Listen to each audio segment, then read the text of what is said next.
जब आपको पहली बार अनुभूति हुई भगवत प्राप्ति की, तो उसके बाद में कैसा परिवर्तन महसूस हुआ और सुखानुभूति का वर्णन कर सकते हैं महाराज जी? एक हम आपको गुलाब जामुन पवावे, पूछे कैसा था, आप कहोगे बढ़िया मीठा। नहीं, कैसा?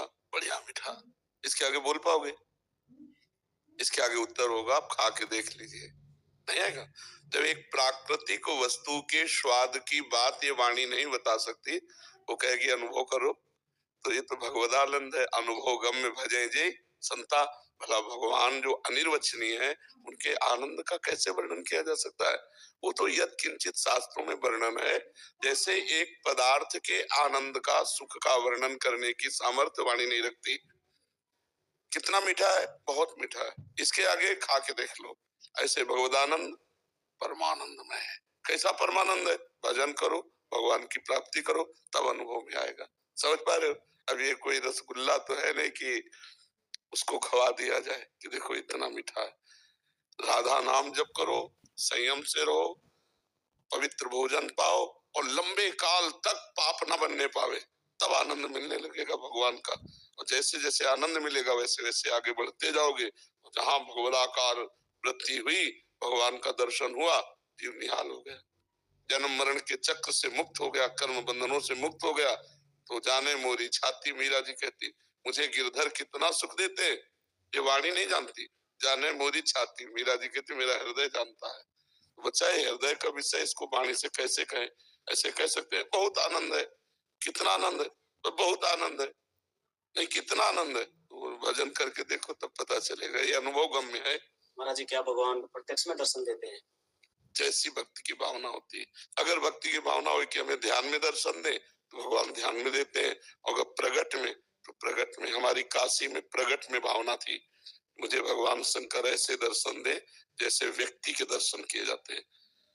तो जब साधना बढ़ी तो लालसा लगने लगी कि आज भगवान दर्शन देंगे। पूरा दिन हो जाता घाट में बैठे, दोपहर में चिलचिलाती धूप, कोई व्यक्ति नहीं, तपती हुई पंडों की छतरी के नीचे, आज भगवान दर्शन देंगे, आज देंगे। और ऐसे बाट जोते जोते एक दिन देखा, अरुण वस्त्र, विशाल जटाएं, गौर वर्ण, त्रिपुंड धारण के, इतना बड़ा त्रिशूल हाथ में लिए और नंगे पैर में, जो ही देखा भाग पड़े, चरणों में लेटे, ऐसे चरण स्पर्श किए, बस वो कुछ बोले नहीं, ऐसे उंगली उठाई, देखते देखते अंतर ध्यान हो गए। पहली बार जब भगवान शिव के दर्शन हुए थे तो काशी में घाटों में हुए थे, मध्याह्न के समय, दोपहर के समय। अब उस समय जितना प्यार भगवान के प्रति होता है, उतना ही सुख का अनुभव होता है। दुर्योधन जब प्रभु को देखता है तो कोई सुख नहीं मिलता उसको। श्री कृष्णचंद्र जी को जब दुर्योधन देखता है तो उसे कोई सुखानुभूति नहीं होती। क्यों? क्योंकि वो भगवान से प्यार नहीं करता। और विदुरानी जी ने देखा नहीं था, केवल सुना। कौन आया? बोले श्री कृष्ण। प्रेम में मगन हो गई। क्यों? क्योंकि उनको भगवान से प्रेम था।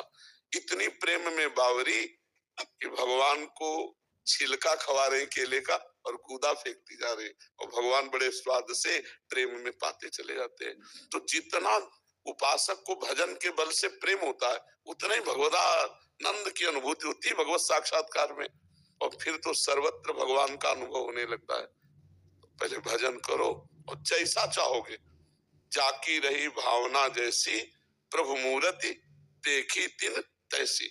जैसी भावना करो, भगवान तो अनुभव में आते हैं, तो अनुभव में ही आएंगे। भगवान साक्षात आते हैं, भगवान साक्षात आए। हम बात नहीं कर सकते यदि भाव में। भागवत में लिखा हुआ, कपिल भगवान ने कहा है कि वो भक्त मेरे साथ वार्तालाप करते हैं, मेरे साथ खेलते हैं, मैं उनके साथ खेलता हूँ।